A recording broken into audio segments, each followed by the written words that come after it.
انہوں نے فرمایا کہ توفی نبی صلی اللہ علیہ وسلم ولم یبین لنا ما هو الربا۔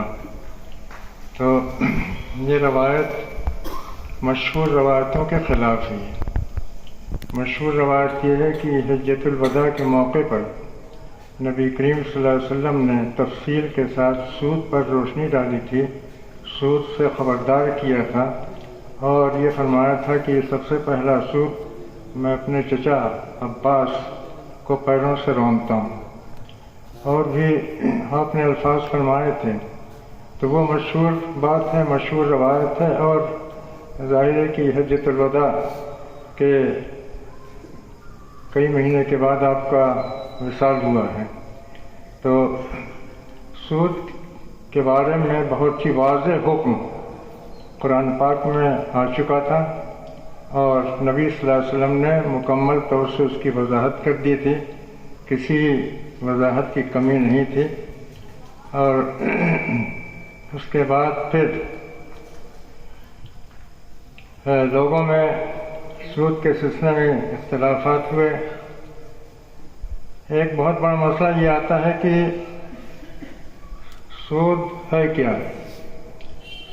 تو سود کے بارے میں ایک تو مشہور بات ہے کہ الذهب بالذهب والفضة بالفضة والقمح بالقمح والشعير بالشعير، یہ یدم بیدن سوام بسوائن، و جو زائد ہو وہ ربا ہے۔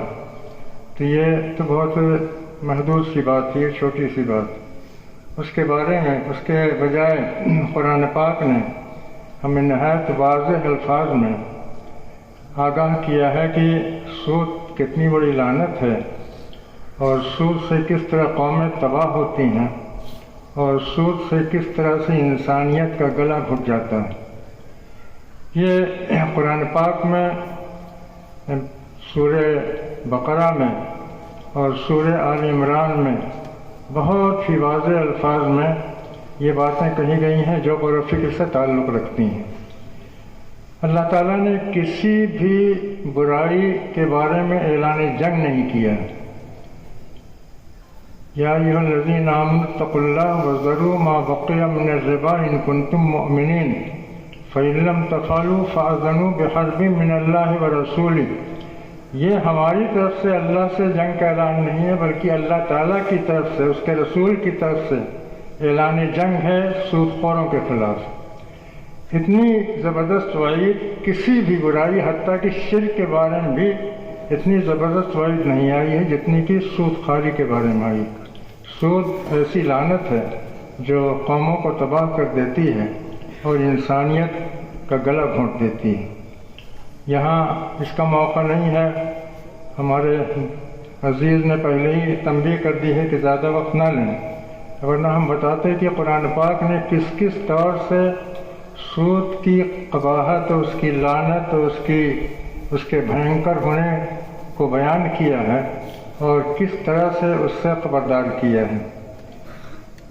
ایک چیز کہ تجارت کیا ہوتی ہے، تجارت کو اصول اللہ تعالیٰ نے بتایا ہے کہ یا ایھا الذین آمنوا لا تأکلوا اموالکم بینکم بالباطل الا ان تکون تجارۃ عن تراض منکم۔ حرام مال نہ کھاؤ، دوسروں کا مال نہ ہڑپ کرو، بلکہ آپس کی رضامندی سے جو تجارت ہو وہ صحیح طریقہ ہے مال کے استعمال کرنے اور مال کے کمانے کا۔ تجارت وہ بھی جانبین کی رضامندی سے، یہ نہیں کہ ایک فریق نے دوسرے فریق کو دبا دیا اور نفع اس نے کما لیا، تو یہ چیز سود ہوتی ہے۔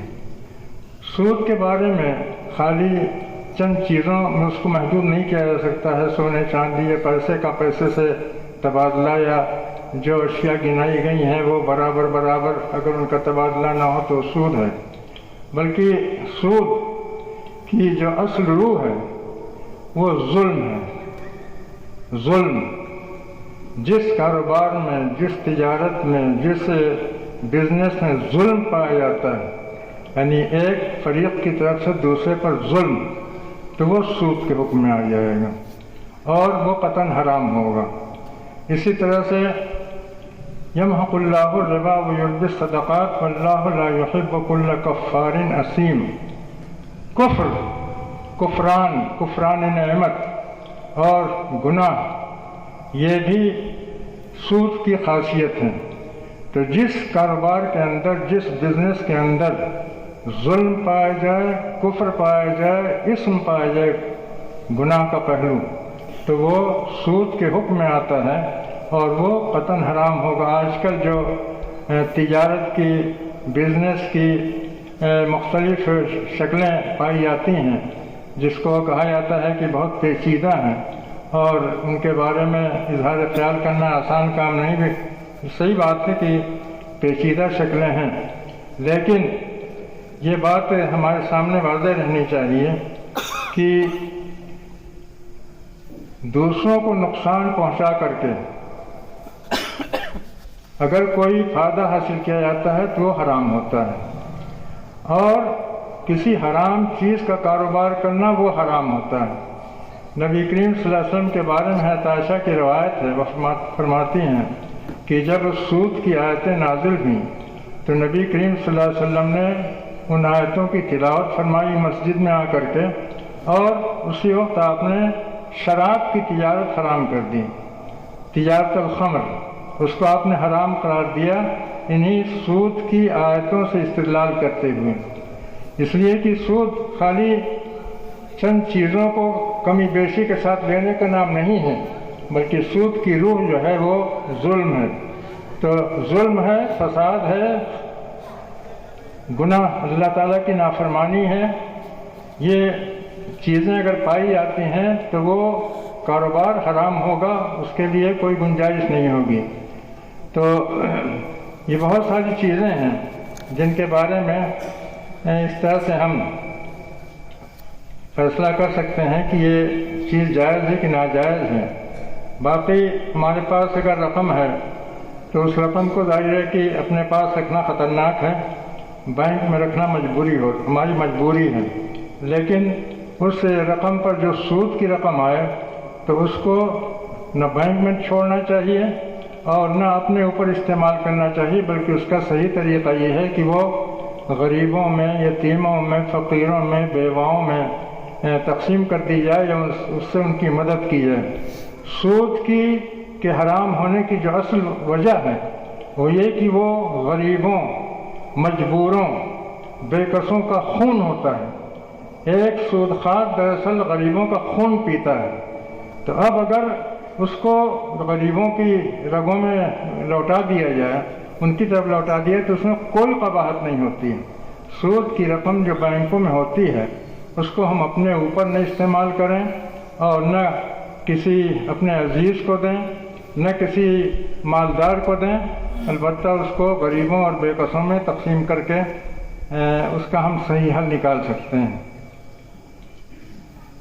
باقی بینک میں رکھنا ایک مجبوری ہے، جہاں مجبوری کی حالت ہو تو یہ بات رہنی چاہیے ہمارے سامنے کہ اللہ تعالیٰ نے ہم کو جو خبردار کیا ہے وہ سود خوری سے منع کیا، لا تأکلوا الربا، اکل ربا۔ تو اب اگر ہم اپنی کسی مجبوری کی وجہ سے، مطلب یہ ہے کہ ہمارے پاس اگر کچھ رقم ہے، اس رقم کو ہم محفوظ کرنا چاہتے ہیں، اپنے گھر میں ہم محفوظ نہیں رکھ سکتے ہیں، تو اس کو محفوظ کرنے کے لیے اگر ہم بینک میں جمع کرتے ہیں تو اس میں کوئی حرج نہیں ہے۔ اسی طرح سے اگر کوئی کسی سے قرضہ لیتا ہے، اس کو کہیں سے قرضہ نہیں مل رہا ہے اور مجبوری ہے اس کی، تو اس مجبوری کے تحت وہ قرضہ لیتا ہے اور اس کا سود ادا کرتا ہے، تو یہ بھی اس کی مجبوری ہے۔ انشاءاللہ اللہ تعالیٰ کے ہاں وہ بازپرس سے بری ہو جائے گا۔ یہ چند باتیں ہیں، باتیں بہت سی کہنے کی تھیں لیکن وقت مختصر ہے۔ اللہ تعالیٰ ہمیں صحیح طور سے سمجھنے اور صحیح راستہ اختیار کرنے کی توفیق دیں۔ السلام علیکم۔